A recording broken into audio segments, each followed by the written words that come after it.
A very good morning, class 12th. As you know, today we are going to start our new chapter, inverse trigonometric functions.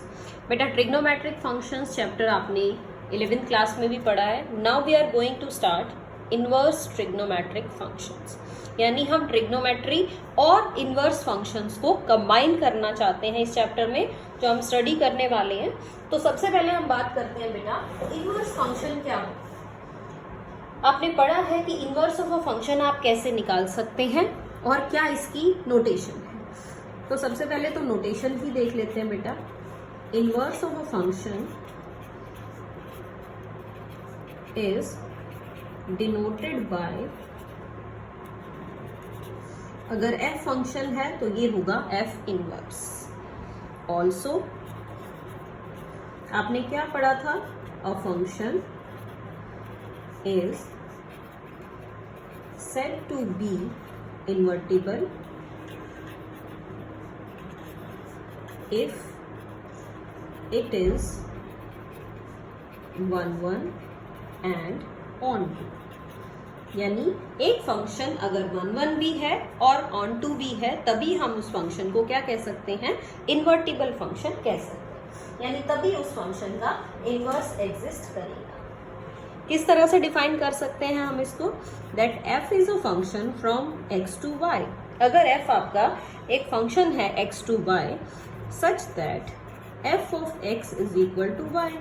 ये आपका function है और ये function कैसा है, हम कह रहे हैं कि this function is 1 1 and on 2, so it is invertible. यानी ये फंक्शन आपका कैसा है, इन्वर्टिबल है. और you can say it's inverse exist, यानी इसका इनवर्स एग्जिस्ट कर रहा है.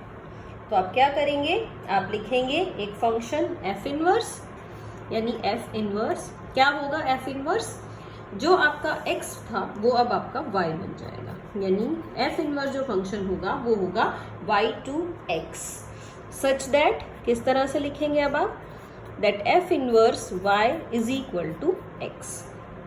और ये भी आपका उसी फॉर्म में 1 1 एंड ऑन 2 रहेगा. अब हम बात कर लेते हैं इनवर्स ट्रिग्नोमेट्रिक फंक्शंस की, यानी कि जो आपका चैप्टर है उसके लिए मैं कह रही हूं कि इनवर्स ट्रिगोनोमेट्रिक फंक्शंस. अब हमने इनकी बात करनी, तो किस तरह के होंगे इनवर्स ट्रिगोनोमेट्रिक फंक्शंस, किस तरह हम उनको डिफाइन करेंगे. यानी हमने बेटा एक इक्वेशन पहले पढ़ी थी कि हम कहते थे sine y is equal to x. अगर मैं इनवर्स फंक्शन की बात करूंगी तो मैं लिख सकती हूँ y is equal to sine inverse x. ये क्या हो जाएगा, एक ट्रिग्नोमेट्रिक फंक्शन है साइन, उसका ये इनवर्स हो जाएगा. इसको हमने क्या लिखा है, y is equal to sine inverse x. यानी हमने इसको इनवर्स फंक्शन में चेंज कर दिया है. और इनवर्स फंक्शन में चेंज कर दिया तो फंक्शन इन्वर्टिबल है, 1 1 ऑन 2 जरूर होगा. लेकिन ट्रिग्नोमेट्रिक फंक्शंस पे कुछ रिस्ट्रिक्शंस है 1 1 और ऑन 2 होने के लिए. उन रिस्ट्रिक्शंस को हम साथ साथ फॉलो करेंगे. और इसी तरह से हम कॉस का इन्वर्स लिख सकते हैं, टैन का इन्वर्स भी लिख सकते हैं, कॉट का इन्वर्स भी लिख सकते हैं, सेक का इन्वर्स भी लिख सकते हैं और कॉसेक का इन्वर्स भी लिख सकते हैं. इन सभी इन्वर्स को आप इस फॉर्म में लिख सकते हैं. इम्पॉर्टेंट बात क्या है कि आप साइन इन्वर्स एक्स को, साइन इन्वर्स एक्स अगर है तो आप इसको 1 बाय साइन एक्स नहीं लिख सकते. जो हम मेन मिस्टेक करते हैं, it is not equal to 1 by sine x. 1 by sine x का मतलब तो होता है sine x raise to the power -1. लेकिन यहाँ ये जो फंक्शन है ये हमारा इनवर्स फंक्शन है, तो ये बिल्कुल डिफरेंट चीज़ें हैं और इसी तरह से हम इसको डिफाइन करेंगे. अब बात करते हैं बेटा इन फंक्शंस की डोमेन और रेंज की, जो कि बहुत ही इंपॉर्टेंट है. यानी range and domain of important trigonometric functions. किस तरह से हम उसकी रेंज डोमेन को डिफाइन करें, बहुत इंपॉर्टेंट टेबल है. टेबल आपको लर्न करनी पड़ेगी क्योंकि उसके बिना अब हम आगे नहीं चल पाएंगे. तो ये table of domain and range of inverse trigonometric functions. Inverse trigonometric functions की रेंज डोमेन की हमने एक टेबल बनानी है और उस टेबल को लर्न करना है, यानी किस किस में वो फंक्शंस आपके डिफाइन हुए हैं। तो यहाँ हम लिख रहे हैं फंक्शंस, यहाँ मैं लिखूंगी उसकी डोमेन और यहाँ मेंशन करेंगे हम उसकी रेंज। तो स्टार्ट करते हैं फर्स्ट फंक्शन से, जो फंक्शन है आपका साइन इनवर्स एक्स। अब साइन इनवर्स एक्स की जो डोमेन है वो है -1 to 1 और रेंज है इसकी क्लोज इंटरवल -π/2 से π/2। ये आपको याद रखना है कि डोमेन मतलब आप इसमें क्या वैल्यूज पुट करेंगे और रेंज मीन्स क्या वैल्यूज आपके पास उसकी निकल के आएगी पुट करने के बाद। और रेंज को ही आप और क्या कह सकते हैं, रेंज को आप प्रिंसिपल वैल्यू भी कह सकते हैं। Range is as same as the principal value. Now moving on to the second function, cos inverse x. Cos inverse x की भी जो डोमेन है वो -1 to 1 है और जो इसकी रेंज है वो है क्लोज इंटरवल 0 to π, यानी जो इसकी प्रिंसिपल वैल्यू है वो लाई करेगी 0 से π के बीच में। Moving on to the next, tan inverse x। tan inverse x की डोमेन की बात करें तो सभी रियल नंबर्स tan फंक्शन की डोमेन है। और अगर मैं बात करूंगी रेंज के बारे में तो tan फंक्शन जैसा आपको पता है tan होता है sin बाय cos, तो ये sin की प्रॉपर्टीज को फॉलो करता है, बट tan π/2 0 हो जाता है। तो आप कैसा इंटरवल लिखेंगे, ओपन इंटरवल लिखेंगे, -π/2 to π/2, क्योंकि जो π/2 और -π/2 है उन वैल्यूज पे tan एग्जिस्ट नहीं करता, तो ये हम उसमें इंक्लूड नहीं करेंगे। Moving on to the next one, cot inverse x। Domain इसकी भी रियल नंबर है। अब cot इनवर्स x आपका डिपेंड करेगा cos पे, तो cos में क्लोज इंटरवल की बजाय इसी तरह से हम इसमें ओपन इंटरवल लिखेंगे। अब बात करते हैं sec inverse x। sec inverse x जो आपका फंक्शन है वो किस टाइप का फंक्शन है, वो cos का रेसिप्रोकल है। तो cos वाली वैल्यूज को हम छोड़ देंगे तो बाकी वैल्यूज इसकी डोमेन में आ जाएंगी। बट वी कैन से, मैंने कहा r माइनस, ये क्लोज इंटरवल है, क्लोज इंटरवल को हमें छोड़ना है, यानी कि मैं क्या मेंशन करूंगी इसमें, -1 to 1। और यहाँ डिफाइन करेंगे इसको किस तरह से, क्लोज इंटरवल 0 to π माइनस, क्योंकि cos π/2 0 होता है तो sec π/2 नॉट डिफाइंड हो जाएगा, इसीलिए हम इस वैल्यू को इंक्लूड नहीं कर रहे हैं। तो sec इनवर्स x में आप -π/2 कर देंगे। The next one is cosec inverse x। cosec inverse x आपका साइन के ऊपर डिपेंड कर रहा है, तो इसकी जो डोमेन है वो है r minus open interval -1 to 1। और यहाँ बात करेंगे तो क्लोज इंटरवल -π/2 से π/2 और 0 के लिए आपका एग्जिस्ट नहीं करेगा, तो 0 हम इसमें नहीं लिखेंगे, 0 को इसमें इंक्लूड नहीं करेंगे। तो ये क्या है, ये इसकी प्रिंसिपल वैल्यूज। जब भी हम क्वेश्चन सॉल्व करेंगे तो हमें इन फंक्शंस की डोमेन और रेंज का ध्यान रखना पड़ेगा, क्योंकि जो आप प्रिंसिपल वैल्यूज निकालेंगे वो इसी रेंज में ही लाई करनी चाहिए। इसके अलावा आपकी वैल्यूज लाई करेंगी तो फंक्शन आपका सेटिस्फाई नहीं करेगा। तो ये बहुत ही इंपॉर्टेंट टेबल है, टेबल आपको याद रखनी है ताकि आप उसी के अकॉर्डिंग क्वेश्चन कर पाएँ। चलिए, टेबल के बाद अब हम अपने क्वेश्चन शुरू करते हैं कि किस किस टाइप के क्वेश्चन हमें फर्स्ट एक्सरसाइज में करने को मिलेंगे। So we are starting our first exercise now, and the first exercise is exercise 2.1। तो एक्सरसाइज 2.1 के कुछ इंपॉर्टेंट क्वेश्चन हम डिस्कस कर लेते हैं। फर्स्ट क्वेश्चन की बात करेंगे हम। फर्स्ट है साइन इनवर्स -1/2। सभी में हमें प्रिंसिपल वैल्यू फाइंड आउट करनी है, तो क्या मेथड यूज करें साइन इनवर्स -1/2 के लिए। तो आप सबसे पहले क्या करिए, सबसे पहले हम ये देख लेते हैं कि आप इसको किस फॉर्म में लिख सकते हैं। जिस भी फंक्शन की आपको वैल्यू फाइंड आउट करनी है आप उसको y के इक्वल एज्यूम कर लीजिए। Let y is equal to sine inverse -1/2।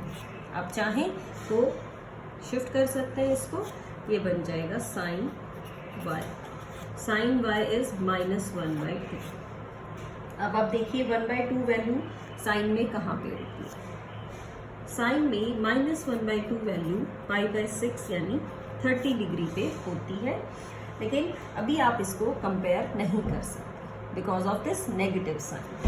तो हम क्या करेंगे, हम इसको लिखेंगे sine y is equal to sine -π/6। इस तरह से आप इसको नेगेटिव साइन को अंदर लिख सकते हैं, क्योंकि साइन -π जो होता है वो माइनस साइन पाई ही होता है because of the fourth quadrant. So जो आपके इस फंक्शन की वैल्यू आने वाली है या जो प्रिंसिपल वैल्यू है वो क्या आई, -π/6। और -π/6 आपकी बिलोंग करती है -π/2 टू π/2, जो कि साइन इनवर्स फंक्शन की प्रिंसिपल वैल्यू। तो इस तरह से हमने इसकी प्रिंसिपल वैल्यू डिफाइन कर ली, that principal value is -π/6। Okay, let us move on to second question. Second में आपको कहा गया है cos inverse √3/2। In the same way इसको भी आप क्या करें, इसको भी आप y ले लीजिए। Let y is equal to cos inverse √3/2। ये आ जाएगा cos y is equal to √3/2, और √3/2 को हम कंपेयर करने के लिए cos में ही लिख लेते हैं। cos में क्या वैल्यू आएगी इसकी, इसमें आपके पास cos की जो वैल्यू आएगी वो आएगी cos π/6 यानी कि cos 30 डिग्री। चलिए ये वैल्यू आपकी डायरेक्ट कंपेयर हो पा रही है, तो answer is y is equal to π/6 and which belongs to the principal value 0 to π। ये भी आपको साथ साथ ध्यान रखना है कि ये प्रिंसिपल वैल्यू में लाई कर रही है या नहीं कर रही है, उस बात का भी आप ध्यान रखें। Okay then moving on to fourth question देखते हैं बेटा इसका। The fourth one is tan inverse -√3। इसको हम y ले लेते हैं और ये आपका बन जाएगा tan y is equal to -√3। अब आप इसको किस तरह से लिखेंगे, इसको हम लिख लेते हैं tan की फॉर्म में। tan y is equal to -tan π/3, क्योंकि ये tan 60 डिग्री होता है। नेगेटिव एंगल है, आप इसको अंदर शिफ्ट करेंगे तो ये आपको क्या वैल्यू देगा, ये आएगा tan -π/3। और tan की जो प्रिंसिपल वैल्यू है वो क्या होती है, tan की प्रिंसिपल वैल्यू साइन जैसी ही होती है। तो आप इसको लिखेंगे y is equal to -π/3 which belongs to the principal value means -π/2 to π/2। तो ये आपका प्रिंसिपल वैल्यू में लाई करता है। इसी तरह से आपको क्वेश्चंस में देखना है कि कौन सी वैल्यू प्रिंसिपल वैल्यू से लाई करती है, कौन सी वैल्यू प्रिंसिपल वैल्यू से लाई नहीं करती है, उसके अकॉर्डिंग ही हमें अपने क्वेश्चंस करने हैं। Now I am taking question number 9 of this exercise. Let's see what question number 9 is.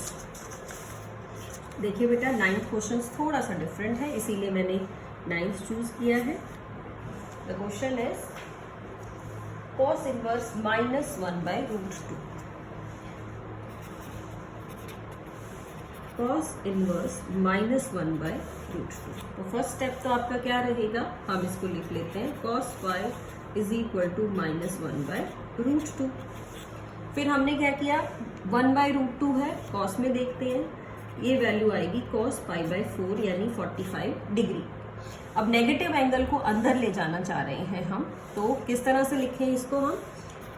अब cos negative angle fourth quadrant में तो नेगेटिव नहीं होता, हम इसको शिफ्ट कर रहे हैं कौन से क्वाड्रेंट में, सेकंड।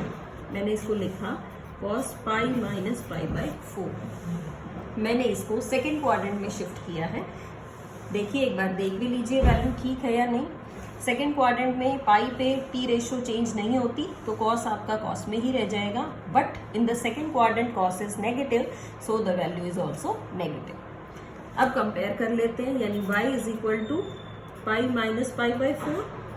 अब एलसीएम लेके सॉल्व करेंगे तो ये आएगा 3 पाई बाई 4, और 3 पाई बाई 4 जो है वो इसकी प्रिंसिपल वैल्यू से बिलोंग करता है, यानी कि 0 to पाई से बिलोंग करता है। तो ये हमारी प्रिंसिपल वैल्यू आ जाएगी cos inverse -1/2। So this is the pattern that we are following. Now I am taking question number 11. देखिए नंबर 11 में 2-3 वैल्यूज आपको इकट्ठी दे रखी हैं और आपको इकट्ठा सॉल्व करना है। ये है आपका tan इनवर्स 1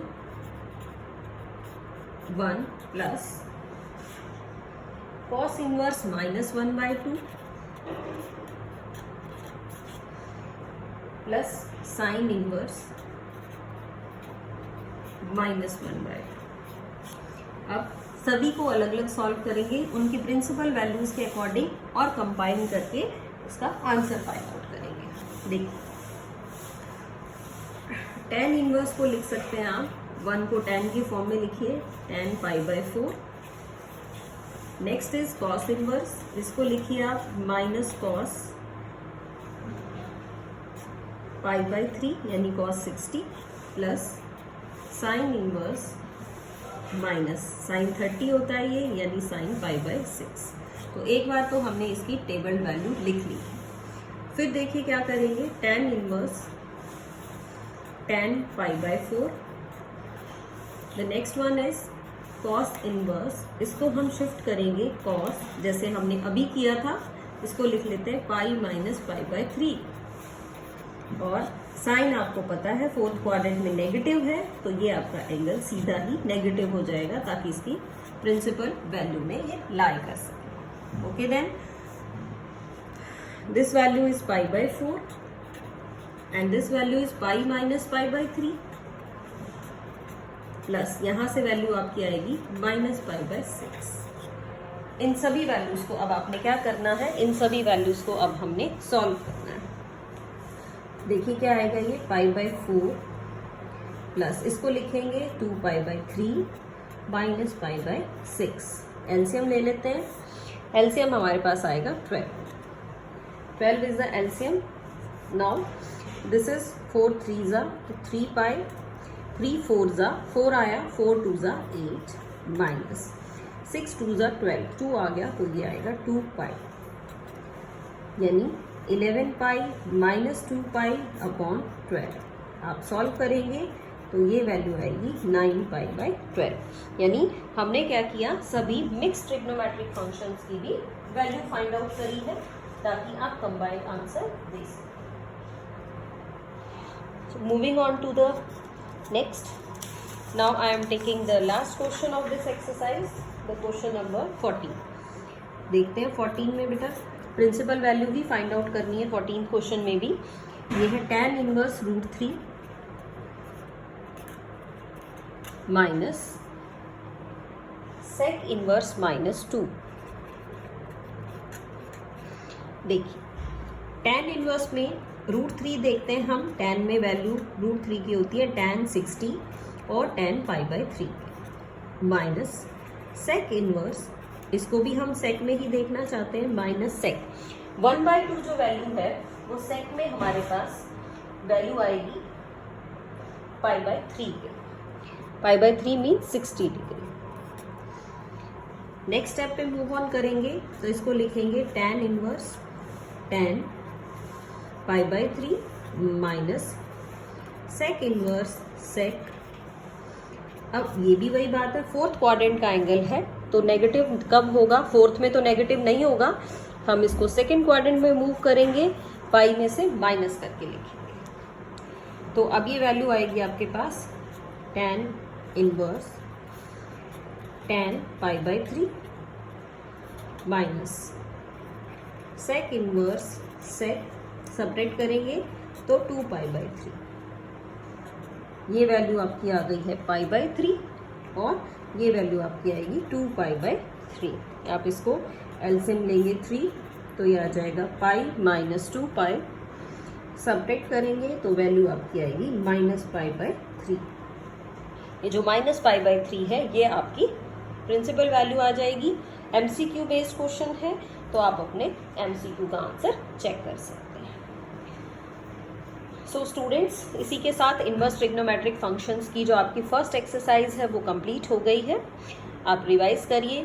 स्पेशली कौन सी टेबल रिवाइज करनी है आपको? स्पेशली हमें ये जो रेंज और डोमेन वाली टेबल हमने की है वो बहुत इंपॉर्टेंट है। इस रेंज और डोमेन वाली टेबल को ज़रूर लर्न करेंगे। इसी के अकॉर्डिंग ही हम अपने क्वेश्चंस को सॉल्व कर सकते हैं, प्रिंसिपल वैल्यू के according. So that's all for today students. Thank you so much. Have a nice day.